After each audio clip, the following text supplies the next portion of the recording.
और ये आ गए हम खेतों के बीच।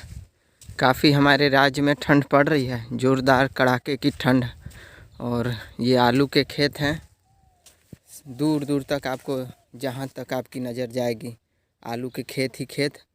और उधर सामने आपको शायद दिख ना पा रहा हो, लेकिन सामने ये जिसे कौवा भगौवा भी कहते हैं, पक्षियों और दूसरे पशु पक्षियों को डराने के लिए प्रयोग किया जाने वाला एक मानव निर्मित पुतला है।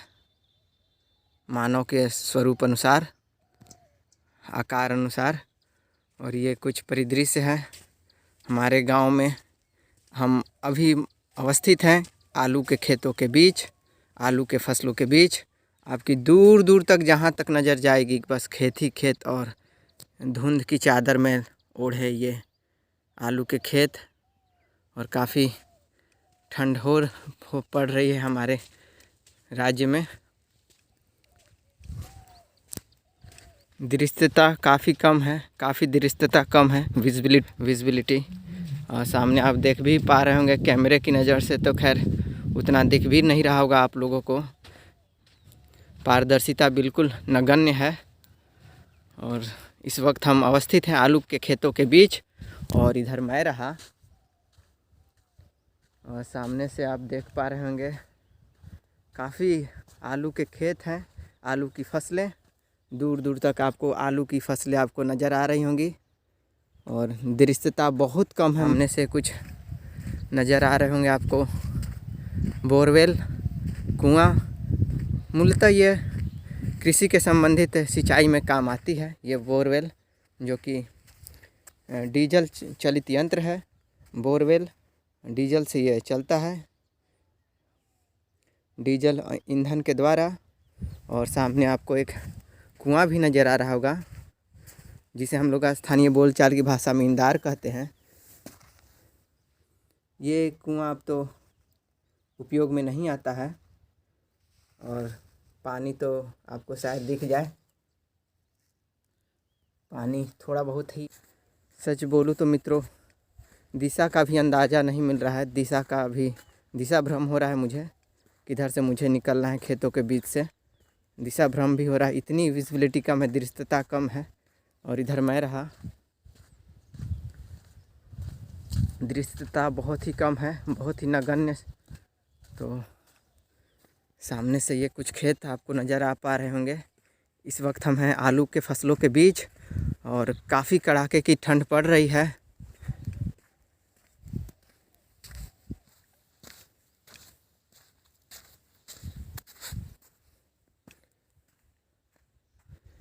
ये आप जो बीच बीच में देख रहे हैं काले रंग की, ये असल में पशु पक्षियों को डराने भगाने के लिए है, ताकि जो जंगली पशु हैं, आवारा पशु हैं, इन्हें फसलों को बर्बाद ना करें, इन्हें चर ना जाएँ, नुकसान ना पहुंचाएं हमारे किसान भाइयों की फसलों को। तो इसलिए वो लगाए हुए हैं।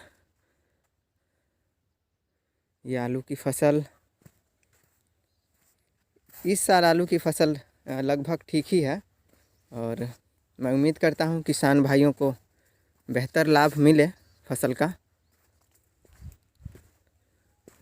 काफ़ी दृश्यता कम है, चलेंगे आगे बढ़ेंगे।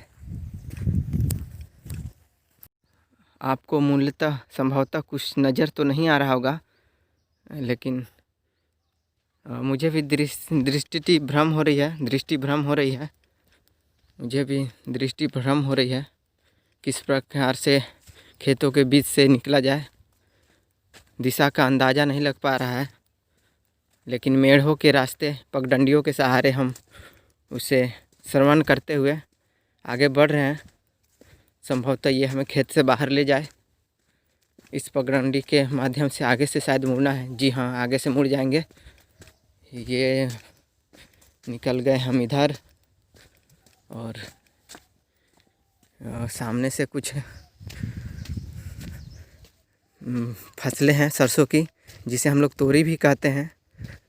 सरसों की फसलें, काफ़ी बेहतरीन नज़ारा है ये सरसों की, झूमते हुए खेत, लहलहाती फसलें आप दूर दूर तक देख पा रहे होंगे। ये पीली पीली सरसों के खेत।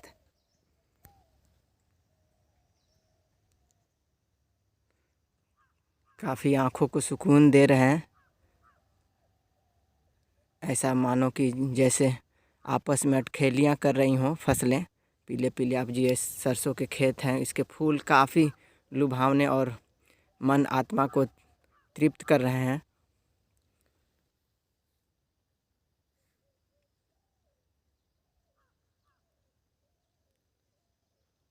और दृश्यता तो बिल्कुल कम ही है, दृश्यता बिल्कुल कम है। विजिबिलिटी काफ़ी धुंध पड़ रही है और दिशा भ्रम तो हो ही रहा है। कब संभवतः इस पगडंडियों के सहारे हम खेतों से बाहर निकलने का प्रयास करेंगे।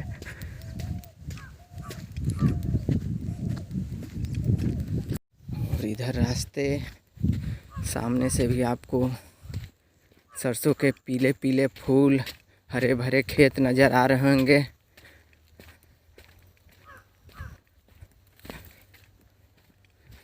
और इधर से इस तरफ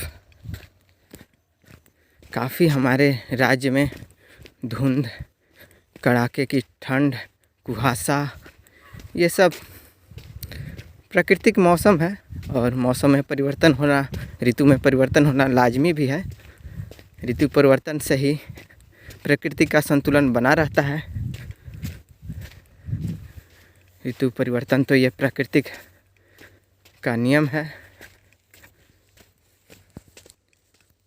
इसी रास्ते की हमें तलाश थी। इसी नहर से आगे हमें अपने घर की ओर बढ़ना है। ये सामने से एक नहर की इकाई है जो सिंचाई कार्यों में प्रयोग की जाती है। किसान बंधु इस नहर के जल से अपने खेतों की सिंचाई करते हैं और इसी नहर की हम तलाश में थे। अंततः हमें ये नहर मिल गई और इस नहर के रास्ते हम अपने घर की ओर बढ़ रहे हैं। और जिस रास्ते की हम तलाश में थे, जिस पथ की हम तलाश में थे, वो हमें अंततः मिल गई थी। दिशा भ्रम हो गया था थोड़ी देर के लिए, लेकिन अब सही रास्ते पर हैं, कुशलता से अपने घर की ओर बढ़ रहे हैं। धन्यवाद।